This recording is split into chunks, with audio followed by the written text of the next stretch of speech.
English premier লিগে শিরোপা জয়ের দৌড়ে এগিয়ে ছিল লিভারপুল। 34তম রাউন্ডের ম্যাচে ড্রই যথেষ্ট ছিল শিরোপা নিশ্চিতের জন্য, কিন্তু টটেনহ্যামকে উড়িয়ে দিয়েই শিরোপা জয়ের আনন্দে ভাসে অলরেডরা। ঘরের মাঠ অ্যানফিল্ডে অবশ্য 12 মিনিটে গোল খেয়ে পিছিয়ে পড়ে লিভারপুল।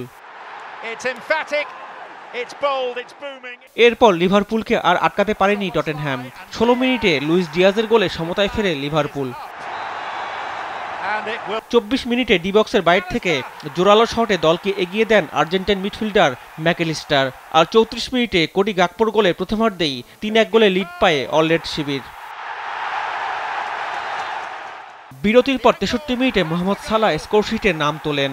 আর 69 মিনিটে ডেস্তিনির আত্মঘাতী গোলে 5-1 গোলের বড় জয়ে 4 মৌসুম পর লিগ শিরোপা পুনরুদ্ধার করে আর্নে স্লটের শিষ্যরা। এদিকে ইংলিশ এফএ কাপের সেমিফাইনালে নটিংহ্যাম ফরেস্টকে 2-0 গোলে হারিয়ে টানা তৃতীয়বারের মতো ফাইনালে উঠেছে ম্যানচেস্টার সিটি।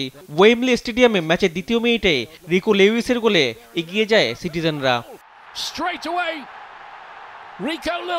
বিরতির পর জিভারদিওলের গোলে ব্যবধান বাড়ায় ম্যান সিটি। আর এই গোলেই এফএ কাপের ফাইনাল নিশ্চিত করে গার্দিওলার শিষ্যরা।